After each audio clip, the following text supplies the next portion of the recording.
결혼 5년 만에 시험관 시술로 예쁜 딸을 얻은 박 씨 부부. 어렵게 얻은 아이인 만큼 딸에 대한 남편의 사랑은 남달랐고 딸 역시 엄마보다 아빠를 더 좋아할 만큼 부녀 사이가 돈독했습니다. 수의사로 일하는 남편, 아이와 함께 유기견 자원봉사를 다니기 위해서 직원을 채용했고 그렇게 생긴 여유 시간을 오롯이 딸과 함께 보냈는데요. 그런데 그 행복이 오래가지 못했습니다. 동물병원에 새로 채용한 수의사와 남편이 바람이 난 겁니다. 급기야 이혼을 통보하고 집을 나간 남편은 5년 동안 단 한 번도 딸아이를 보러 오지 않았습니다. 하루아침에 그렇게 좋아하고 따르던 아빠를 잃은 딸은 우울증 치료까지 받아야 했는데요. 그런데도 남편은 여전히 딸을 만나지 않겠다고 합니다. 남편이 계속 이렇게 거부를 한다면 딸아이는 앞으로도 아빠를 만날 수 없는 건가요? 자, 지금 소개된 사연 한 언론에 나온 사례를 저희가 좀 각색해봤습니다. 와, 그런데 진짜 이건 또 뭔 소리입니까? 이게 김하은 아나운서 그 아이 있잖아요. 아이, 딸. 지금 몇 살이에요?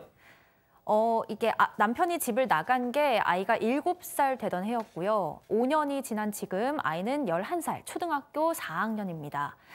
딸이 아빠를 따르는 것만큼 남편 역시 딸아이를 많이 아꼈기 때문에 시간이 지나면 남편이 가정으로 돌아올 거라고 이제 가족들은 믿었다고 하는데요. 또 아내는 남편이 돌아오기만 하면 아이를 위해서 외도 사실을 용서할 생각까지 했다고 합니다. 아빠를 그리워하다가 아이가 마음의 병을 이렇게 앓게 된 상황에서 남편은 아이의 상태를 알고도 묵묵부답 아무런 대처도 하지 않고 있는데요. 이렇게 아빠가 계속 거부를 하면 딸이 정말 영영 아빠를 만날 수 없는 건지 너무 안타깝습니다. 야, 이건 참 사연을 좀 더 풀어보겠습니다. 일단 백 기자, 이 딸 아이를 되게 어렵게 얻었나 봐요. 네, 이제 시험관 시술로 얻었다는 건데요. 두 사람 얘기를 좀 보면은요, 남편은 수의사고 또 아내는 약사였다고 합니다. 대학 선후배로 만나서 결혼을 했는데 아이가 계속 안 생겼다고 해요. 그래서 결국에 어렵게 시험관 시술로 해서 결혼 5년 만에 딸을 낳게 됩니다. 경제적 어려움도 없었고 또 남편은 아이를 너무너무 예뻐하고 또 아이도 아빠를 정말 따라서 정말 걱정이 하나도 없는 집이었다고 합니다. 자, 여기까지는 좋았는데 손 변호사님 혹시 네. 따님 있으세요? 없습니다. 아, 따님 없으시구나. 네. 그러면은 지금 이 집에서는 어떻게 이렇게 보통 엄마랑 더 이렇게 친할 텐데. 실제로 자녀들이 엄마와 더 가까운 경우들이 훨씬 더 많습니다. 실제적으로 소송을 진행하다 보더라도. 근데 그거는 엄마와 시간을 많이 보내기 때문일 거예요. 근데 이 사건의 경우에는 약간 달랐던 것 같습니다. 일단 이 남편이 직업이 수의사인데요. 이 수의사이면서 이제 집에서도 이제 반려견, 반려묘 한 마리씩 키우기도 하고요. 또 이 아이가 이 반려동물 보고 자라면서 결국 동물도 좋아하게 되고 또 동물을 좋아하는 아빠와 더 가까워진 거죠. 아하. 그리고 6살 되던 해에 그 TV 동물 나오는 프로그램 보다가 유기견에 관심을 갖게 된 거예요, 딸이. 그래서 아빠가 굉장히 좀 다정하게도 주말에 아이와 함께 그런 유기견 보호소에 자원봉사를 가자. 아하. 이렇게 좋아하는 동물을 돕는 일을 하다 보니까 더 가까워진 겁니다. 그리고 또 주말에 또 딸과 함께 시간을 보내고 싶어서 자기가 운영하는 동물병원에 또 의사를 채용해서 주말에는 아예 일하지 않고 딸하고 시간을 보낸 거예요. 결국 이렇게 시간을 보내다가 딸은 아빠 같은 수의사가 되고 싶다면서 장래 희망을 정하기도 했죠. 굉장히 가까워질 수밖에 없었습니다. 아니, 세상에 이렇게 딸을 사랑하고 막 눈에 넣어도 안 아플 것처럼 하는데 왜 바람이 났을까요? 아, 그러니까요. 너무 안타까운데 어쨌든 뭐 내용만 먼저 설명을 드리면 그 딸하고 유기견 돌보려고 수의사를 하면 월급 수의사를 채용했잖아요. 그 대상하고 바람이 난 거예요. 그런데 이 지금 부인이 보기에는 나하고는 사실은 이제 속 깊은 얘기를 그동안 이제 오랫동안 살긴 했지만 뭐 강아지나 고양이나 이런 어떤 뭐 죽음이나 이런 슬픔 앞에서 속 깊은 얘기를 나누지 못했는데 새로 온 사람은 같은 직업 분이고 그다음에 이제 뭐 나이도 비슷하다 보니까 교감을 훨씬 깊게 한 것 같다. 뭐 이런 식의 지금 설명을 하신 것 같고요. 근데 이제 남편은 이 직원한테 사실은 이제 그 감정을 혼자 키워나가고 있다고 생각하는데 어느 날 밥을 먹으면서 상대방과 얘기할 일이 있었는데 보니까 그 상대방도 남편에 대한 감정을 키우고 있었던 거예요. 아이고. 그래서 뭐 이해를 해줄 수가 참 없는데 정이 많은 사람이라서 뭐 강아지도 고양이도 좋아하고 자기 딸도 좋아하다가 이렇게 됐다고 얘기를 해줘야 될지 어쨌든 굉장히 좀 비극적이네요. 예. 그래서 집을 나갔대요. 예, 집을 나가버렸습니다. 아니 저는 이해가 안 가는 게요. 모르겠어요. 두 사람이 뭐 남녀간의 일에 대해서는 왈가왈부하지 않을 텐데 이 사람이 그렇게 나간 이후에 딸을 만나지 않겠다라고 한 거예요. 딸까지. 그러니까 병원에 심지어는 딸이 아빠가 보고 싶어서 병원까지 찾아가는데도 딸에게 문전박대를 했다는 거고 그리고 연락이 없다가 이혼소장을 날렸다라는 거죠. 근데 아시겠지만 자기가 잘못해서 이혼을 요구하면 법적으로는 받아들여지지 않습니다. 지금 우리나라는 아직까지 아무리 파탄이 났다고 할지라도 그리고 여기서부터는 또 아내도 잘 쉽게 이해가 가지는 않긴 합니다만 이 아내는 그래요. 마음은 그렇다고 합니다. 아빠 없는 딸 만들기가 싫어서라고 얘기를 하시는데 언제든지 집에 오면 용서해 줄 테니 돌아와 달라라고 또 얘기를 하고 있다라는 거예요. 그 심지어 어떤 이제 부양료 이런 것도 받지 않은 상태로 그렇게 또 기다리고 있는 이거 참 답답한 상황입니다. 예. 예. 백 기자님, 전 솔직히 이해가 잘 안 가네요. 예. 저도 이해는 잘 안 가는데 이게 또 남편과 바람 같이 핀 여자 이쪽에서 아이가 태어났습니다. 아이고.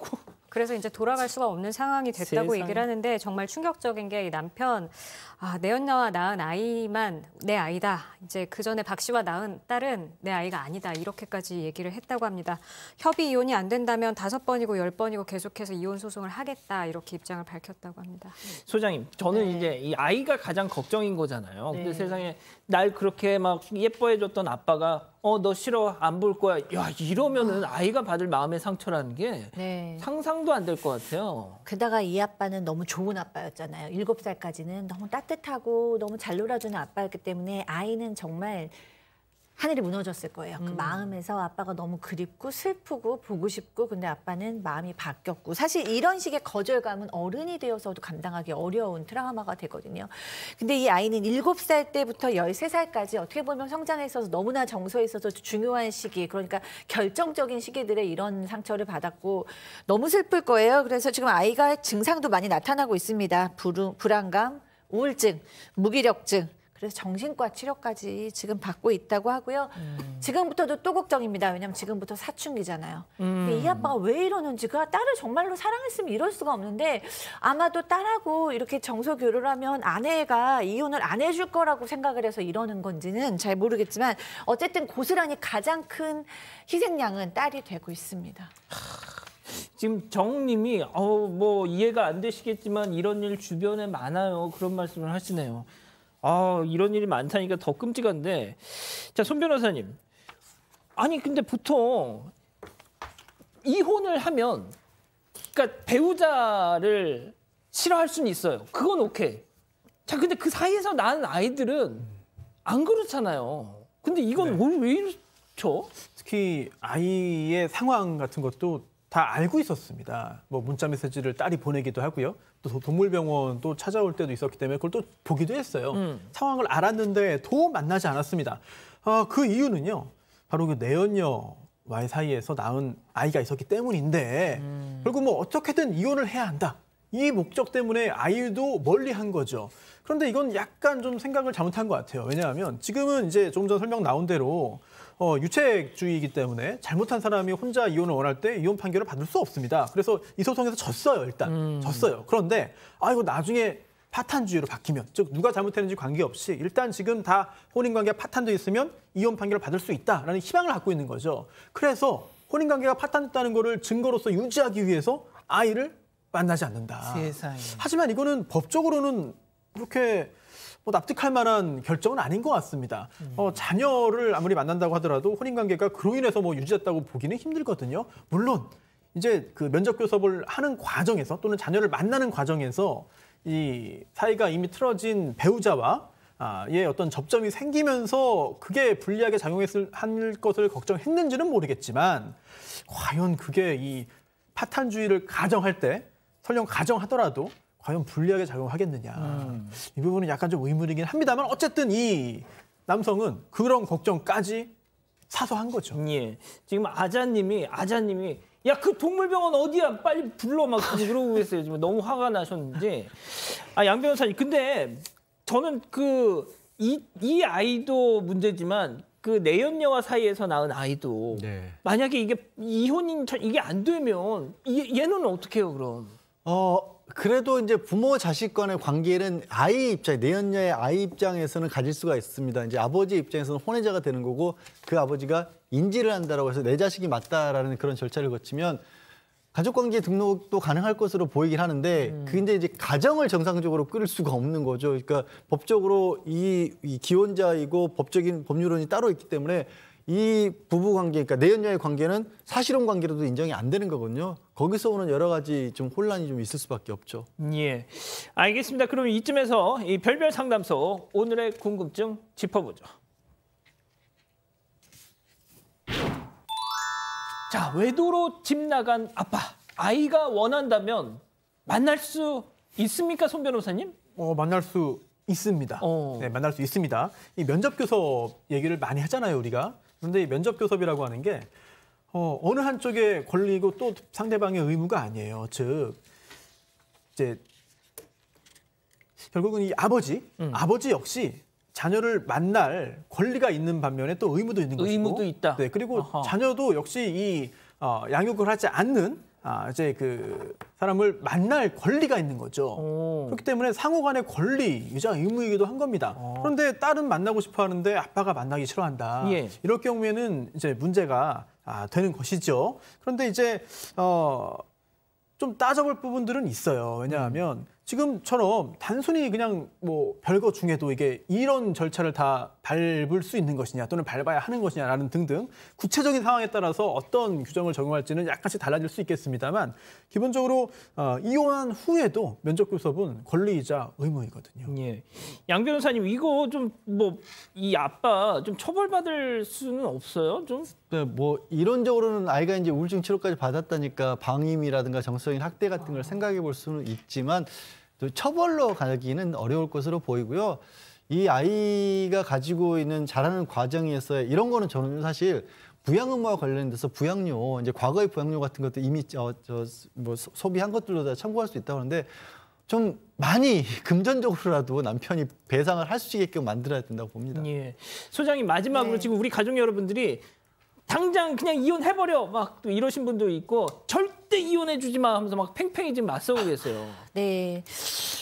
마지막 정리 좀 네, 해주시죠. 저는 이제 너무 안타까운 게 이 아이 같은 경우에도 지금 저는 마지막 시기라고 봐요. 그러니까 11세면 아직까지는 아빠가 그립고 그리고 이제 슬프고 굉장히 마음이 아프고 이러지만 이 시기가 사춘기를 지나가면서는 아마 냉담으로 바뀌고 마음의 문을 닫을 것입니다. 그러면 이 아빠는 되돌릴 수 있는 기회는 없을 거예요. 그리고 이 아이도 그때는 이미 사람에 대한 배신감과 거절감을 넘어서서 사람에 대한 신뢰감까지도 손상되었을 것으로 봐서 지금 기회니까 지금 아빠가 좀 정신을 차리고 이 아이를 어른들의 문제로 괴롭히지 않고 돌봐야 될 것 같고요. 이 여성의 경우에도 사실 자기의 마음만으로도 너무 괴롭잖아요. 남편의 배신을 당한 거니까. 근데 그 딸을 보면서 얼마나 더 억장이 무너지겠어요. 그러니까 본인이 힘들다는 얘기는 못 하잖아요. 그렇기 때문에 저는 뭐 내연녀와 그쪽 아이도 역시 상처받을 수는 있지만 그래도 이 가정을 일단 돌보면서 이 딸이 지금 무너지고 있잖아요. 이 무너진 딸을 어떻게든 살리는 것이 첫 번째 아빠가 해야 될 일이 아닌가라는 생각이 듭니다. 알겠습니다. 자, 별별 상담소 이렇게 정리하고요.